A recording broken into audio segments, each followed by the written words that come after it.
tal? Buenas noches, mi nombre es Arliel Visures. Sean ustedes bienvenidos al primer episodio de Psicouniversidad. Psicouniversidad nace con el deseo de compartir con ustedes temas sobre salud mental y hoy especialmente tenemos a un invitado muy importante, Harry Winter. Bienvenido. Muchísimas gracias, Arly, por permitirme estar aquí hoy y compartir este espacio tan bonito que nos permite justamente crear conexión y vincularnos al respecto de la salud mental. Listo. Muchas gracias, te agradezco de verdad.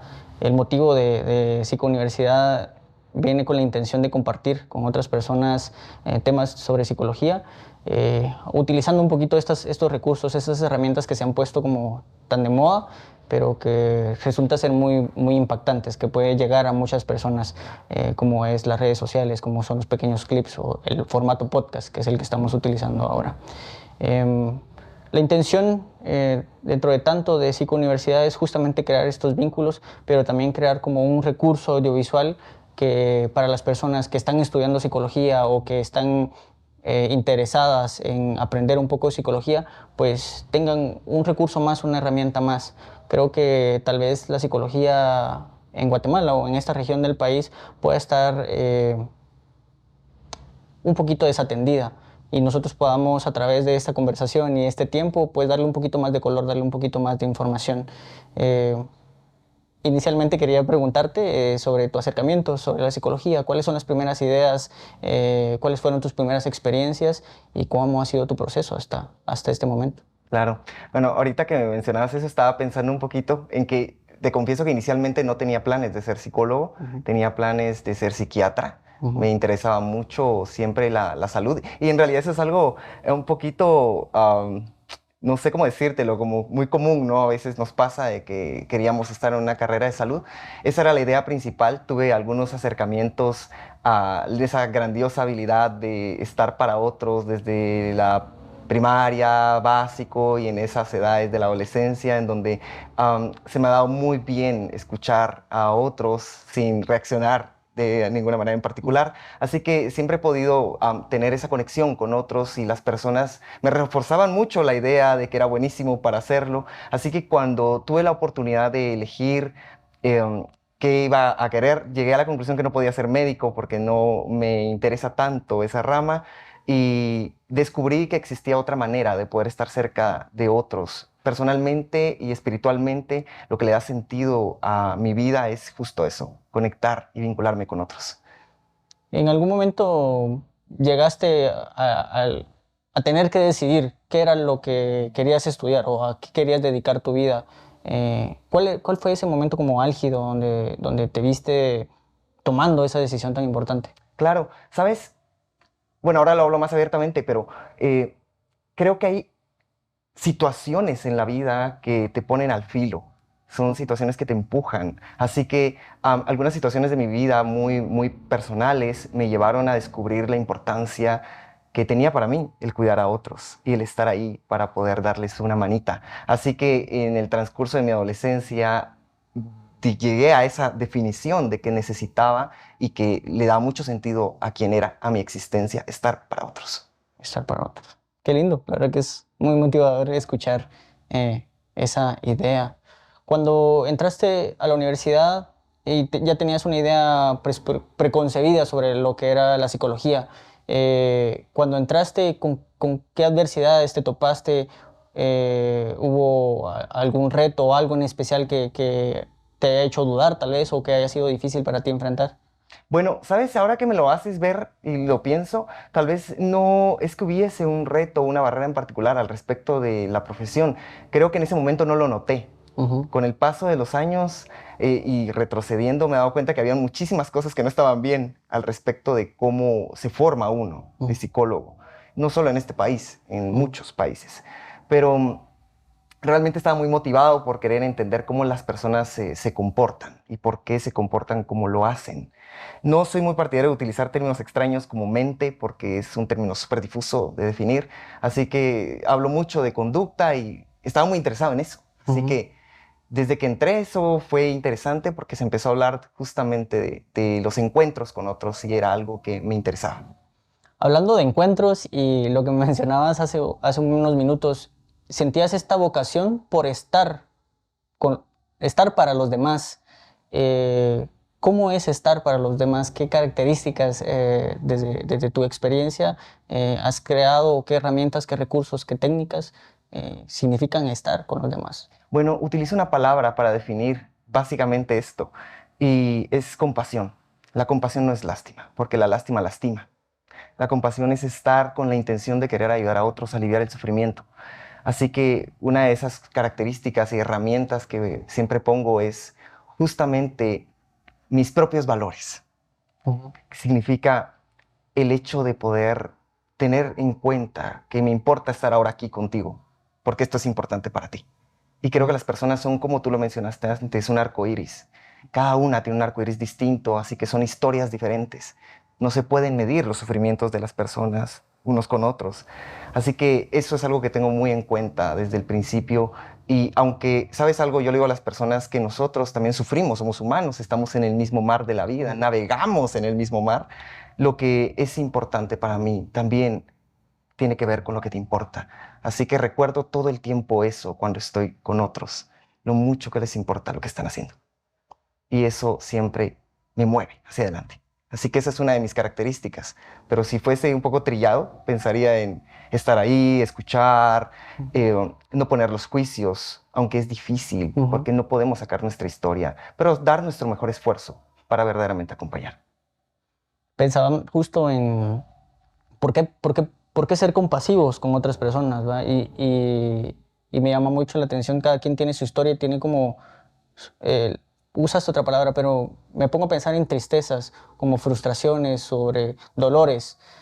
Entonces, ¿por qué nosotros deberíamos de ser compasivos por la misma experiencia que puede tener otra persona que necesita de alguna forma estar acompañada, no vivirla en soledad? Siento que cuando vivimos estas experiencias en soledad, como que pragma más el dolor, se hunde más, la herida se vuelve mucho más profunda y el día a día nos lleva a seguir enfrentando estas cosas que nos hieren y seguimos viviéndola en soledad y terminamos debilitándonos. Y me pongo a pensar en una debilidad tan profunda a nivel mental que puede llegar a presentarnos la idea del suicidio, por ejemplo, que es algo muy común. No sé si la palabra sería común a utilizar, pero entiendo que es la segunda o tercera causa de muerte más, después de la violencia, que más ocurre a nivel mundial. Entonces entiendo de que la compasión por el deseo de acompañar a otra persona en esta experiencia de dolor, tiene la intención de hacer como más amena esta experiencia de vivir, como darle un sentido a tu trabajo, a mi trabajo, el por qué yo hago las cosas. Dentro de los hitos de la psicología, te mencionaba en algún momento, mencionabas, no quiero hablar de pensamiento. ¿Cuál fue la palabra? Habla, no pasa nada, es un término común, no pasa nada. Pero que son términos muy abstractos, como son muy difíciles de entender, y acompaño totalmente la idea. Hace un par de días estaba hablando sobre sexualidad, y yo, ¿cómo defino qué es la sexualidad? ¿Cómo entramos hacer, a definir este tipo de temas? Pero sí necesitamos de alguna forma construir estos conceptos para poder comunicarnos. ¿Qué ideas principales reconoces de la psicología en relación a los conceptos? Claro, bueno, sabes algo que comúnmente mencionabas varias cosas, ¿no? Al respecto del sufrimiento. Me gustaría decirte que es como un juego de palabras en realidad, pero el sufrimiento es inherente a quienes somos. Tú decías al respecto de ayudar a otros y somos mamíferos. Evolutivamente estamos hechos para acercarnos a otros, cuidarnos en comunidad y tenemos una maravillosa ventaja que tenemos un lenguaje muy complejo, pero este lenguaje tremendo nos puede enredar y con él viajamos hacia lo que no fuimos, hacia lo que no seremos y hacia lo que podemos ser. Entonces, me gustaría siempre invitar, yo siempre invito a las personas, a los estudiantes, a los que están formándose en esto, a que puedan tener una perspectiva de la psicología porque somos analistas de la conducta. Es esa la ciencia en realidad. Es una ciencia enfocada en el comportamiento. Y el comportamiento pueden ser muchas cosas, como bien lo decías, podríamos decir, es la mente, total, está muy bien. Con algunos colegas a veces platicamos de que la mente no está dentro, sino está afuera. Es social, porque digamos que no es algo que podemos tocar. Y estamos hechos de experiencias, de aprendizajes. Y eso es una maravilla. Aprendemos tanto viviendo como no viviendo, porque podemos aprender con palabras, experiencias que jamás hemos vivido. Y esa es la maravilla de esta ciencia, ir entendiendo justamente por qué hacemos ciertas cosas, que influyen en estas cosas que hacemos. Así que dentro de estos aprendizajes que tú me preguntas, creo que lo que más me ha impactado es que la psicología es algo que se acerca al método científico. Es importante. No soy muy afán de las palabras como alma y ese tipo de cosas, pero depende en qué contexto estamos, porque tenemos que adecuarnos al contexto cultural, social y a las creencias personales de aquellos que llegan con nosotros o del medio en el que te encuentras. Así que está muy bien, en realidad. Creo que he aprendido a ser muy flexible al respecto de eso, porque al inicio me costaba mucho ser flexible con algunas cosas. Y esa es una de las maravillas que me gusta compartir con los demás. Creo que es muy importante que encuentren su propia postura al respecto de qué es esto y cómo lo quieren hacer. En este mismo ejercicio de adaptarse a la realidad, entiendo que la psicología es una herramienta, o los procesos psicoterapéuticos o de acompañamiento son como un recurso que nosotros tenemos para aliviar estas angustias. Pero a nivel cultural, también el hombre ha encontrado otras formas de otras técnicas para poder aliviar estos malestares. Me pongo a pensar en el arte como un primer recurso y en todas sus gamas.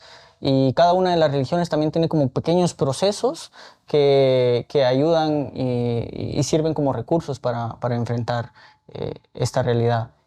¿Tú reconoces alguno o puedes mencionar alguno que te parezca importante? ¿Sabes algo? Me gustaría plantearte algo distinto. ¿Qué te parece? Pienso en lo siguiente.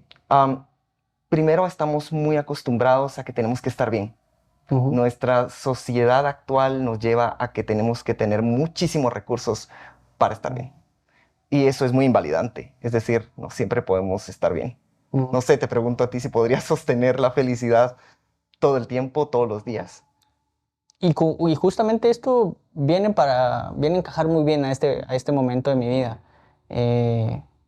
Reconozco la pandemia como un momento muy lúgubre, como un momento muy oscuro de mi vida. Y hace unas semanas o hace algunos meses me meto a este proceso de la universidad y resulta ser muy demandante. Y todos los días despierto con esta ansiedad de todas las cosas que tengo que hacer y todas las cosas, no solo de hacer, de escribir y trabajar, sino de las cosas que debo representar. Debo ser el psicólogo, debo ser el estudiante, debo ser el profesional, debo ser el proveedor de mi hogar, digamos. Entonces resulta demasiado demandante y a veces cargar con todo eso no me da la energía, no me da el corazón para poder sostenerlo. Y vienen a mí esos pensamientos como me siento incapaz, me siento frustrado, me siento con mucho miedo, pero también está bien sentir eso. Es como, ¿por qué tanto afán de sentirte feliz y por qué tanto afán de Claro. tener todo controlado y lograrlo muy bien?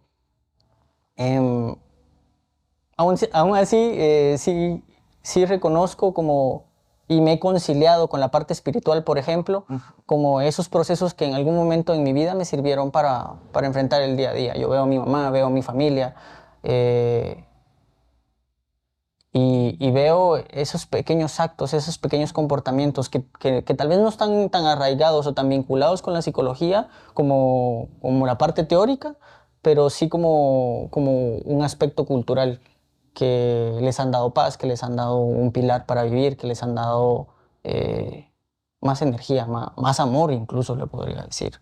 ¿Sabes? Ahorita que mencionas esto, pensaba también en que, y tú me decías la pregunta de qué maneras, ¿no? Poder estar mejor. Y en realidad esa es una pregunta tan grande que no te podría decir de qué maneras, porque me gusta mucho proponerle a las personas que en algún momento he podido acompañar una idea un poco extraña y es no centrarnos justamente en no sentirse mal, sino centrarse en la oportunidad de construir una vida que valga la pena vivir, en aquello que le da satisfacción, en aquello que da propósito. Y eso es diferente para todos. Para algunas personas, orar es una buena manera de conectar con su espiritualidad. Para otras personas, el arte, el dibujo, la pintura, la música puede ser una forma de crear conexión con algo de valor en esta vida. Para otras personas como yo, el estar aquí contigo ahora puede ser algo verdaderamente de atesorar y que me hace sentir muy bien. Entonces, creo que depende de qué es lo que valoran las personas, cuál es la brújula que tienen, hacia dónde se están moviendo. Creo que eso es algo importante, que es bueno preguntarse. Tal vez más allá de querer no sentirte mal con alguna herramienta que se te pueda ocurrir o con alguna forma de distraerte, ¿qué tal si lo ponemos al servicio de algo que de verdad valga la pena? Y que haga que cuando estés yéndote puedas ver hacia atrás y digas, vale la pena vivir. Claro. Se me viene a la mente algo que comentaste hace unos minutos. ¿Te diste cuenta en algún momento en el proceso de aprendizaje que tal vez no era la forma correcta de enseñar? Tanto aquí mencionabas como en otros países. Claro. Yo veo la psicología y es porque yo estudié la psicología un poco desde la perspectiva social y había una crítica bastante fuerte de la psicología clínica como este proceso muy cuadrado, ¿no? De venís, tenés estos síntomas, encajás en este trastorno, para este trastorno existen estas terapias y vamos a hacer esto y después el 2 y después el 3 y lo vamos a medir con esto y esto y esto. Y me encanta la idea de que tú planteas algo distinto, como de cada quien tiene una propuesta distinta. Entonces, la idea para ti se aleja de esta estructura como muy rígida de diagnosticar, de calificar y de orientar, y pone más atención a lo que la persona necesita, cuáles son las características que tiene, hacia dónde va dirigida. Ok, creo que es una pregunta muy bonita. Te voy a responder lo primero. Algo que descubrí es que estamos desactualizados. Eso es algo que es un hecho.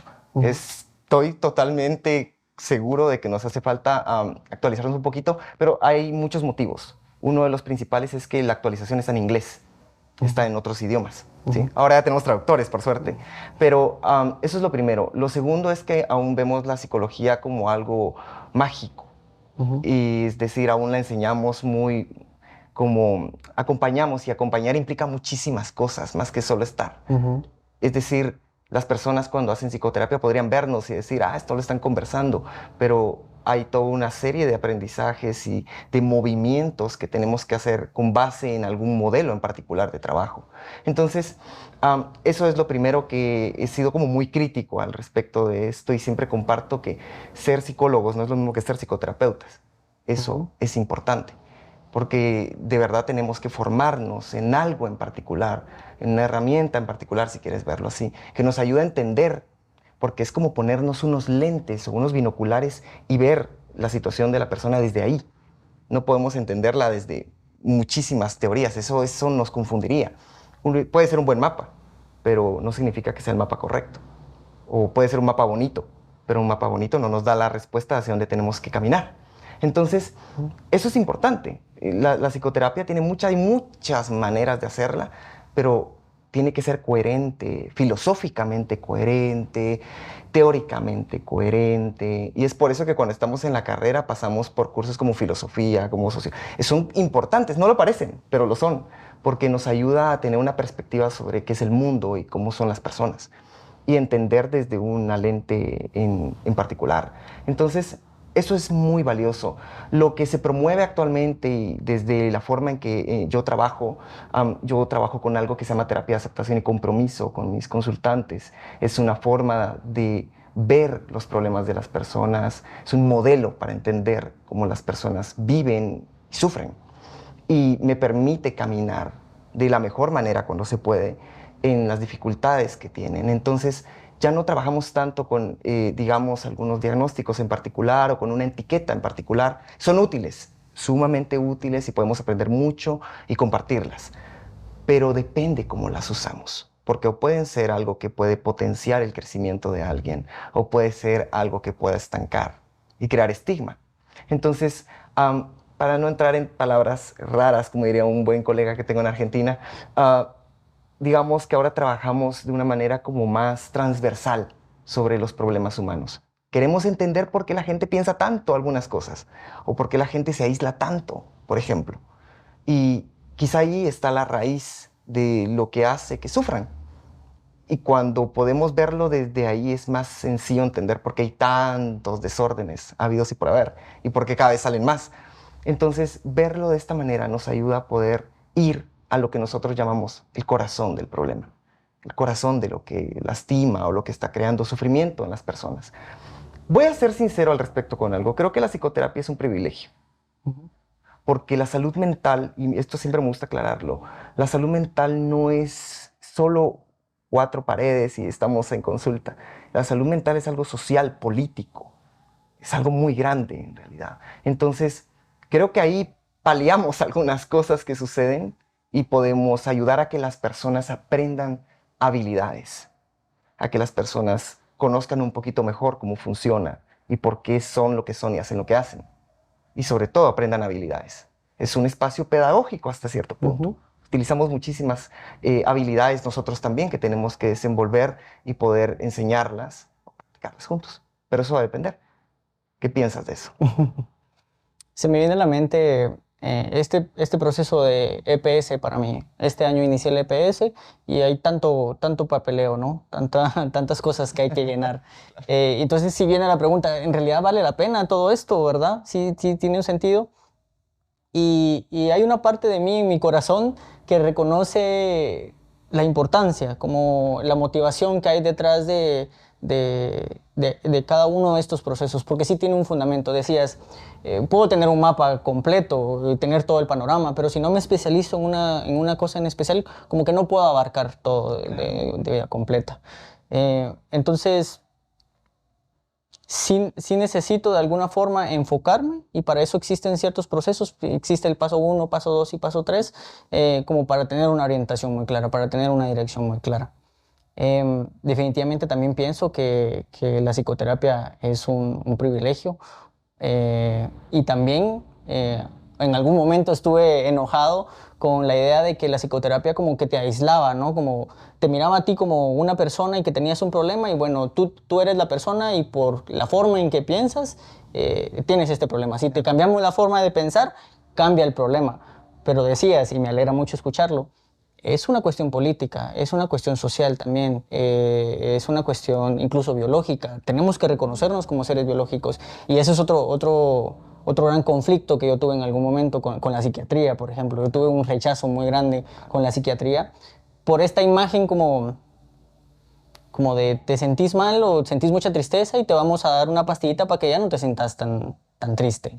Entonces me parecía muy paliativo, creo que es la palabra que utilizaste. Pensaba ahorita en algo que dices, bueno, trabajo con médicos, así que son muy biologicistas, es decir, todo es biológico, y he tenido justo esos roces al respecto porque comparto mucho tu postura. Por eso te digo, es como un mapa, ellos tienen como la manera de ver las cosas desde esa posición. Yo utilizo una palabra para como englobar todo esto, y es contextual, es el contexto en el que estamos. El contexto implica el cuerpo, implica la manera en la que piensas, tus aprendizajes. Y todo eso va a definir entonces los problemas humanos que podamos tener. Los procesos de acompañamiento, psicoterapia, ahorita ya me dio miedo un poco utilizar estos términos, me siento muy ajeno y muy ignorante con respecto a estos temas, pero hablabas de psicoterapia, no, ¿cómo es? Terapeuta es muy distinto a un... Claro, un terapeuta, a un psicólogo. Psicólogo. Se puede decir que estos procesos son eclécticos, que también recogen un poquito de todo para poder acompañar los procesos. Ok, mira, la psicoterapia es una rama de la psicología clínica, básicamente. Entonces, digamos que vas como especializándote en ciertas maneras de trabajo, por ponértelo así. Así que vas recogiendo, el término ecléctico implicaría unir muchísimas cosas, pero vas como recogiendo o tomando diferentes posturas para poder entender lo que las personas necesitan. Entonces, digamos que las herramientas que utilicen dependen de cómo tú entiendas el problema. En ese sentido podríamos ser muy eclécticos, pero va a depender, por eso te digo que importaría la cultura también, que podamos adaptarnos a lo que las personas piensan. Por ejemplo, yo trabajo con personas que vienen de comunidades muy lejanas, tienen otros rituales, así que eso también es interesante, poder utilizar esos bagajes, esos recursos a su favor, pero siempre desde una postura en particular. Y eso es lo que hace que sea diferente, que tengas la formación en psicología y eso es maravilloso, y que aparte puedas especializarte un poco más en algún método de trabajo, si quieres ponerlo de alguna manera.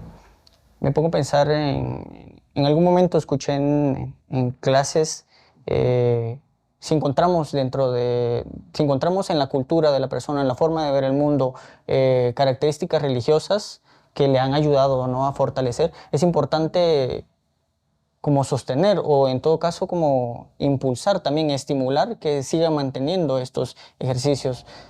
Hace poco mencionaron una paciente, ella encontró mucho alivio en la iglesia, ¿no? Y cuando ella me explica que se fue a un retiro y le pido que me explique cada uno de los procesos del retiro, me habla de la compasión, me habla del no juzgar, me habla de aceptar la realidad como es, solo que la perspectiva sería como aceptar la voluntad de Dios. Y, y viéndola desde su perspectiva, es lo mismo, estamos viendo como el mismo objeto, solo que desde otra perspectiva. Y funciona para ella, y para mí funciona si para ella funciona, no sé si... Claro, sí, no. Es como las cámaras que están ahora aquí. Son solo posiciones diferentes de ver la misma toma. Finalmente es eso. ¿Sabes algo? No tenemos ninguna pelea con ninguna creencia en realidad y eso es importante. He tenido o he compartido con personas que tienen creencias diversas, increíble, y está bien.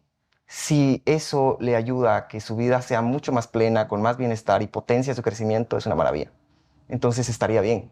Entrando en temas un poco tristes, la religión siento que o para algunas personas, no para todas, para algunas personas resulta estar muy en vena, como muy, no sé cómo diría, como muy pragmada. Y cuando se topan con otra persona que no comparte los mismos pensamientos, puede llegar como a estabilizarlos o incluso volverse un poquito, no sé si la palabra sería hostil. Entonces te escuchan comentarios de psicólogos Claro. religiosos que no toleran que el paciente, por ejemplo, no pueda creer en Dios, Claro. o que sea una religión distinta. Quiero ponerlo sobre la mesa como una sombra que puede haber dentro de nuestra cultura, y estoy seguro que es un reflejo de la realidad que está sucediendo allá afuera. No sé qué piensas de eso. Sabes, ahorita que decías esto, te comparto, yo soy un hombre ateo y he tenido la oportunidad de trabajar con muchísimas personas muy creyentes, con una postura muy personal y es muy lindo. En realidad me sé algunos salmos y bueno, trabajo en el hospital, así que también hay todo tipo de maneras de entender el mundo y siempre estamos en contacto con aquello que es importante. Creo que depende de lo que valoramos. Sé que hay algunas creencias, dependiendo de qué religión o postura lleven, que pueden convertirse en una situación, en una barrera, en una limitante. Y reconocerlo está bien, ayudar a las personas a que puedan notarlo puede ser útil. No tenemos que cambiar algunas cosas, pero podemos crear un poquito de flexibilidad. Y cuando esa flexibilidad aparece, es mucho más fácil vivir, lo más pleno.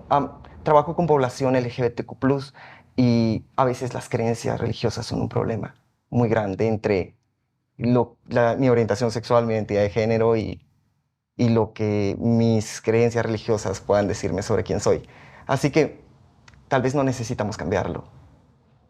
Soy de la idea de que es más fácil cambiar lo que hacemos que lo que pensamos. Así que quizá es muy valioso el utilizar esas creencias a favor de la vida de otros, a pesar de nuestras posturas. Y también es válido no compartirlo y no sentirte cómodo. Así que también es súper válido. Y también como este deseo ¿cuál es la palabra? De alejarte, de quitar totalmente tu postura, como no meter de tu cuchara, digamos, es muy difícil.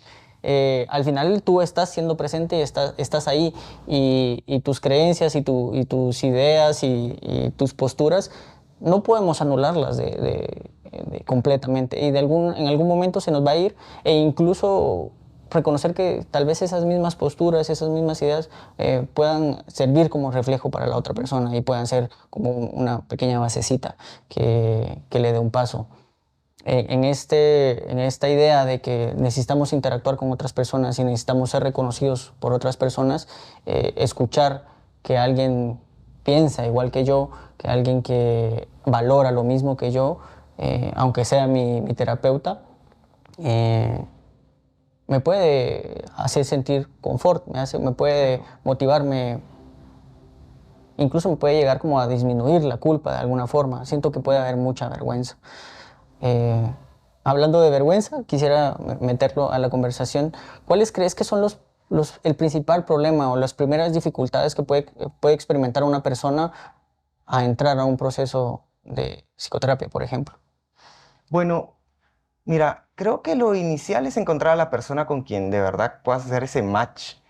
Ah, Realmente nuestras características personales influyen mucho. Ujú, Te confieso, por ejemplo, que yo no trabajo con personas mayores de 50 años. ujú, Creo que no me toleran, no ujú, me toleran mucho porque tiendo a ser muy sonriente, muy tal vez un poquito juguetón, así que eso influye, eso es de inicio, que puedan verte, que puedan saber quién eres, que puedan verte muy auténtico también. He tenido consultantes que van conmigo justamente porque he compartido que voy a terapia, por ejemplo, ujú, que tengo mi propio terapeuta, que me cuido, etcétera. Es decir, creo que cosas que conectan ujú. con los demás pueden ser muy útiles o necesitan a alguien más serio. Esas características son un primer filtro, ¿sí? Así que no pasa nada si no encajas con alguien o si no encajan contigo. Am, y lo otro, me gusta mucho la palabra que utilizaste, vergüenza. Me gusta más la palabra en inglés que shame, porque refleja, la vergüenza es una emoción muy dolorosa y tiene que ver con exponernos y que no nos acepten. Así que creo que eso es algo que se ve la mayor parte del tiempo, como ser vulnerables. Y ser vulnerables es algo muy difícil, pero también es algo muy poderoso, porque la vulnerabilidad nos acerca. Y creo que esa es la parte interesante de estar con otra persona, que puedes ser vulnerable y puedes exponerte y crear lo que es una palabra que me gusta, intimidad. Intimidad con otros. Estaba pensando justamente Ajá. en la palabra. Entonces la intimidad es ese momento, como estamos justo tú y yo ahora, aunque puedan ver nosotros. Ujú. Creo que esto es íntimo y te cuento cosas que tal vez no le contaría a alguien más.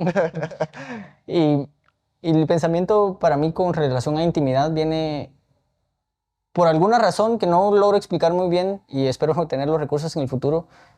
eh, de muchos años para acá nuestra cultura se ha enfocado en nuestra individualidad, de funcionar como personas y alcanzar nuestros objetivos y alejarnos totalmente de lo que puedan estar sintiendo las otras personas. Ujú. Y justamente se disipan y se anulan esos procesos de intimidad. Ahora siento que es muy difícil encontrar estos momentos y especialmente en el proceso de acompañamiento de una persona en psicoterapia, es un momento de intimidad, es un momento de decir qué me duele, qué me preocupa, qué me enojó, sentí ira, cuando todas esas emociones no se deben de sentir, eh, y tener la confianza y tener ese espacio para poder expresar y decir qué es lo que pasa aquí adentro, qué es lo que estoy yo sintiendo aquí adentro, como un espacio de intimidad. Y, y me gusta cada vez que lo digo porque creo que al decir intimidad desmontamos esa idea tal vez de que la intimidad tenga que ver con algo sexual o que tenga que ver con, con algo equivocado. Siento que la intimidad la podemos encontrar con nuestros padres, con nuestros hermanos, con nuestros amigos, con nuestra pareja también. Y que es algo muy importante para nuestro desarrollo, muy importante para nuestro bienestar. Mm, Crecemos acompañados. Ujú, Nuestra historia tiene un pedacito de las personas que nos han ujú, acompañado. Siempre me gusta compartir con las personas que si nos rendimos es como un sacrilegio para aquellos que estuvieron ujú. detrás y nos aportaron algo. Entonces, creo que por eso tal vez el espacio de terapia y la utilidad que tiene es poderoso porque se crea la vulnerabilidad, se promueve la vulnerabilidad, se crea un vínculo y hay intimidad y a veces se logra y a veces no. Y cuando tú decías lo de las propias barreras o de mis propias creencias, esas propias barreras también son nuestra historia y también pueden ponerse al servicio de los demás. El detalle es Ujú. cómo lo hacemos correctamente.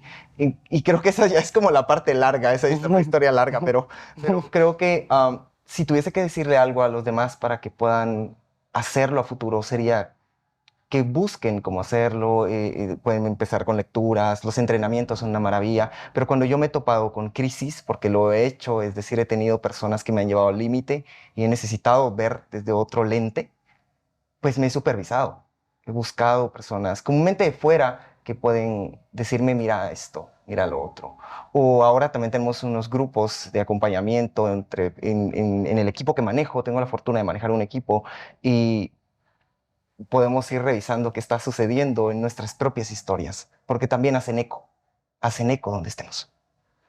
Pienso que cuando tenemos estas barreras que no nos permiten, estos muros, ¿no? Que no nos permiten tener esa intimidad, que si pudiéramos saltar estas barreras, quedamos como vulnerables, quedamos como al aire. Estas barreras son importantes para nosotros porque también toman raíz en nuestras creencias, ¿no? Estas ideas que le dieron sentido a nuestra vida en algún momento, que le dan sentido a nuestra vida en algún momento. Entonces, vulnerarte o crear ese momento de intimidad es como también soltar esa armadura, eso que te protege, eso que le da sentido a tu vida.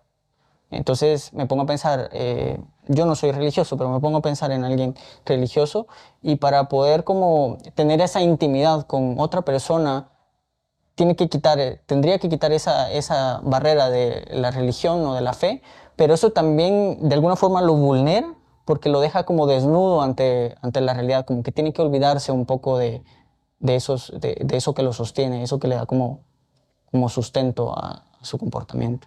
No sé si me acompañas en la idea. Pensaba un poco ahorita en que a veces ser vulnerables como terapeutas, como psicólogos, nos puede ayudar. Es decir, te voy a dar un ejemplo personal. Aun cuando he trabajado con personas que son cristianas, tienen creencias muy fuertes y que tienen un vínculo con Dios y los hace crecer, a veces sienten que no podrían conectar con personas que no. Ujú. Así que siempre les revelo que soy un hombre ateo y que juntos estamos construyendo un vínculo en Ujú. ese momento y que cómo se siente hacerlo. Así que tal vez descubren que es posible ir más allá de esas creencias o de las posturas rígidas que tienen. Y volvamos a esa parte de la flexibilidad, justamente. Tal vez nuestras barreras son una oportunidad, Ujú. nuestras tormentas son una Ujú. oportunidad. A través de estos últimos minutos siento que hemos ido desmontando esta idea, desmontando estos mitos que pueden haber sobre el terapeuta, el psicólogo. Eh, me, me atrevo a decir que no solo es mi idea, pero creo que hay una idea colectiva de que el psicólogo es como alguien muy correcto, ¿no? Muy recto, que solo dice las palabras que tiene que decir y eh, Claro. que no es poco expresivo. Por ejemplo, y tú con lo que entras, como para desmontar totalmente eso, es como, tengo que conocer a mi terapeuta, tengo que saber qué hace. Eh, También creo que hemos desmontado esta idea de que él también es alguien que puede estar sufriendo, que puede tener preocupaciones, que ha pasado por tormentas, que, que, que ves una persona vulnerable, ¿no? Cuando vemos a estas personas, los profesionales, creemos que ellos tienen toda su vida resuelta, pues si no, no estuvieran ahí. Y me imagino también, o yo creo que lo he pensado, es como, ¿para qué voy a ir con alguien que no tiene control sobre su vida? Si no tiene control sobre su vida, ¿cómo va a Claro, atender ¿cómo la mía? ayudarme? ¿Qué me puedes decir? Pero ahora estamos resolviendo en que en ese momento de intimidad, donde nos reconocemos seres humanos que tenemos miedos, que tenemos preocupaciones, que posiblemente no tengamos la vida resuelta, encontramos una mejor compañía, encontramos un mejor acercamiento. Y desde ahí se puede fundamentar cambios muy importantes, cambios muy significativos para nuestra mente, para nuestro corazón. Claro, sí, la idea es esa, que pueda ser muy, no sé, tal vez la palabra auténtica está muy trillada, Ujú. pero que de verdad pueda ser una relación horizontal, Mm. no vertical. Una relación vertical, hay cierta postura de autoridad. Así que creo que las cosas han ido cambiando y la investigación nos dice que las cosas han cambiado mucho y eso es lo más lindo, porque los vínculos vulnerables, auténticos, íntimos, como bien hemos conversado, y nuestras propias barreras, sabemos que son una oportunidad para que crezcan otros. Y también, de alguna manera, crezcamos nosotros. Ujú.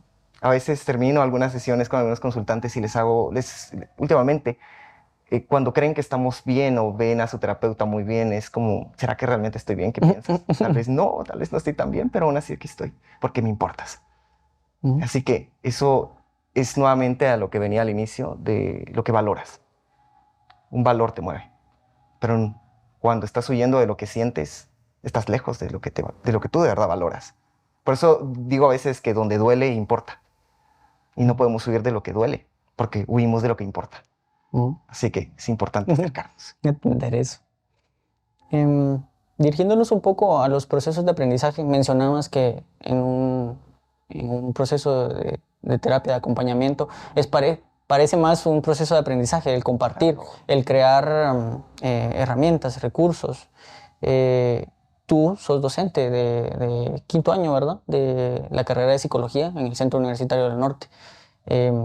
¿Qué tal esa experiencia? ¿Cómo ves a los alumnos, a esta generación que se viene? A veces tengo el pensamiento, mi mente me dice que no soy tan bueno. Me invade un poco a veces. Te voy a confesar que me gusta compartir. Eso me llevó a ser profesor. Tengo hoy la fortuna de ser profesor de licenciatura y también de maestría. Y la experiencia es interesante porque las personas tienen interés en aprender. Tal vez no todos en este momento. Creo que cada quien va a su ritmo. Y la generación que viene creo que viene con más curiosidad al respecto de por qué esto es tan científico que antes. Y eso me parece maravilloso. Tienen mucha más energía y están haciendo muchas más cosas antes de salir. Y eso es muy lindo, porque significa que les importa esto, les importa quiénes son y quieren seguir aprendiendo. Y eso es importante, aprender. Creo que eso es lo que veo. Y algunos van a su ritmo, como te digo, algunos tienen otros problemas. Y eso es algo que sí noto como profesor. Tienen sus vidas. Así que a veces los profesores creemos que nuestros cursos son la octava maravilla y que son el más importante y no es así. Entonces, creo que van a su ritmo y algunos descubren antes o después lo que de verdad quieren hacer. Porque si te digo algo, es que la clínica no lo es todo. Hay demasiadas cosas que puedes hacer aquí, como investigar, dedicarte. Ahora está muy de moda la sexología también, son otros campos. Así que creo que hay mucho para dar y los que vienen quieren hacerlo. Tengo esta idea, te la voy a explicar a ver si me acompañas. La cultura, el arte, es un reflejo de la cultura, de nuestras necesidades y de lo que estamos viviendo. En algún momento vi o pude hacer el análisis de que el cine, por ejemplo, en los años 70, 80 se enfocaba mucho como... el cine de terror se enfocaba como mucho a masacres, ¿no? A desmembramientos, asaltos, a cosas como muy no sé, de ese carácter, ¿no? Muy gore. Muy gore, ajá, muy gore. Pero a partir de los 90, creo yo que por una evolución en la forma de entender el mundo, el cine de terror se ha enfocado como a esta parte psicológica.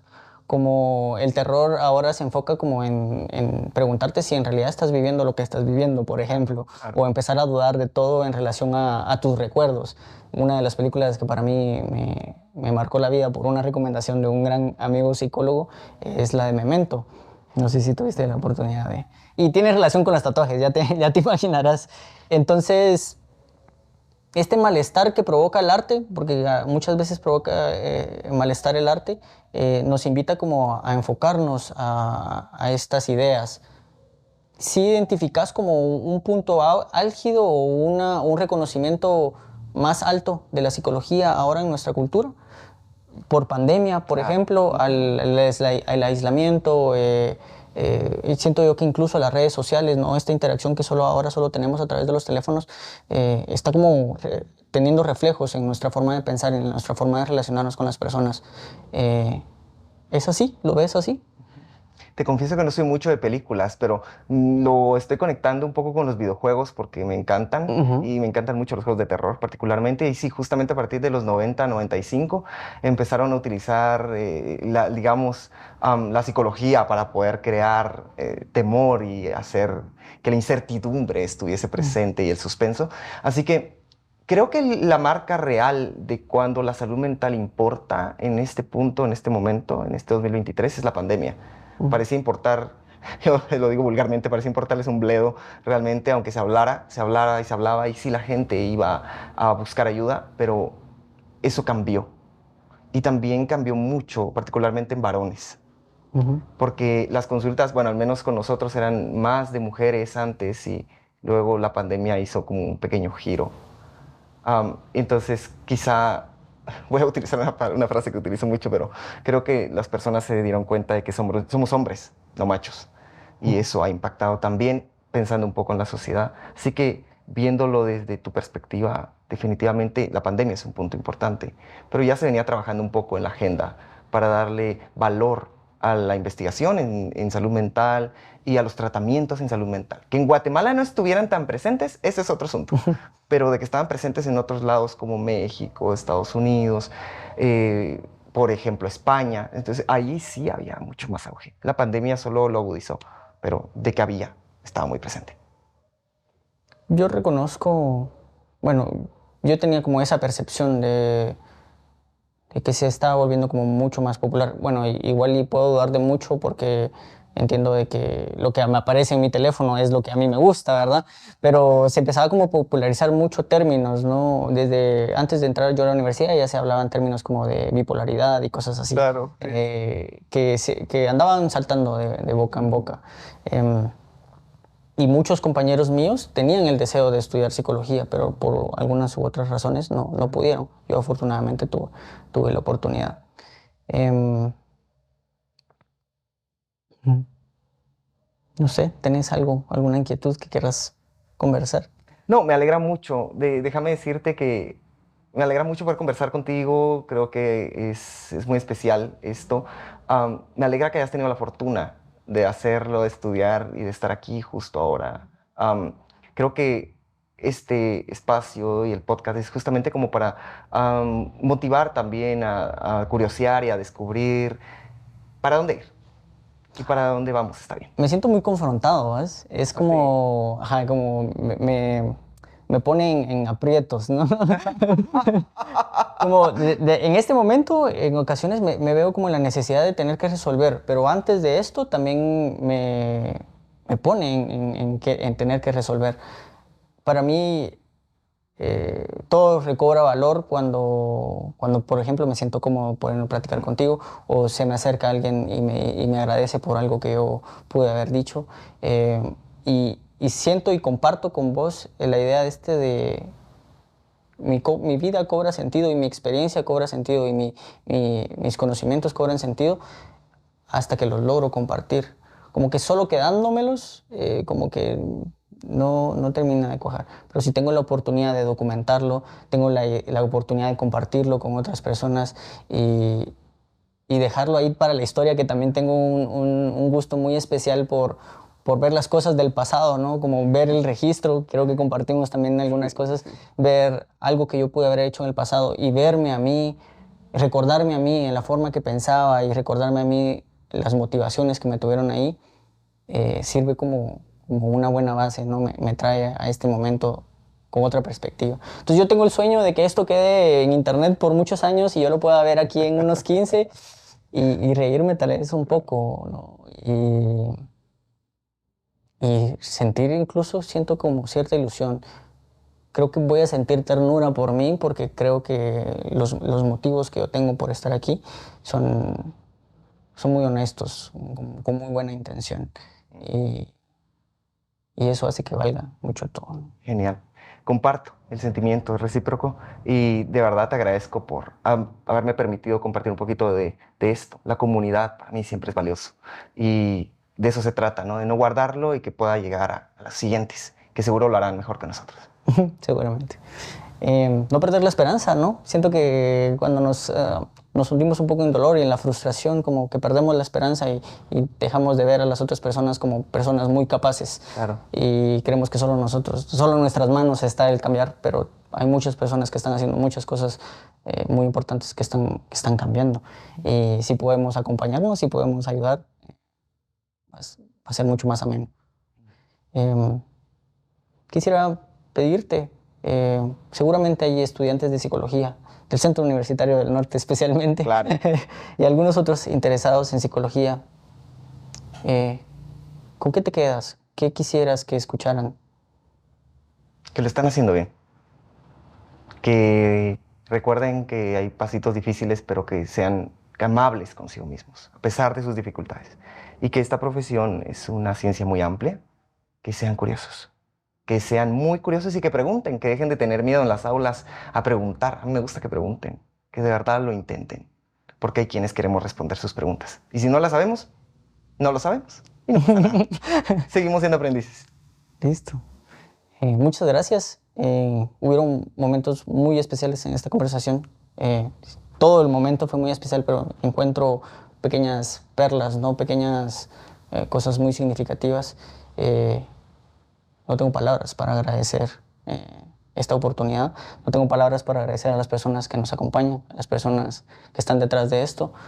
Y esto está creado para ellos, para que puedan encontrar en esto algo que les pueda dar tranquilidad, que los motive, que los impulse a tomar decisiones, a levantar la mano, a darle voz a sus sentimientos.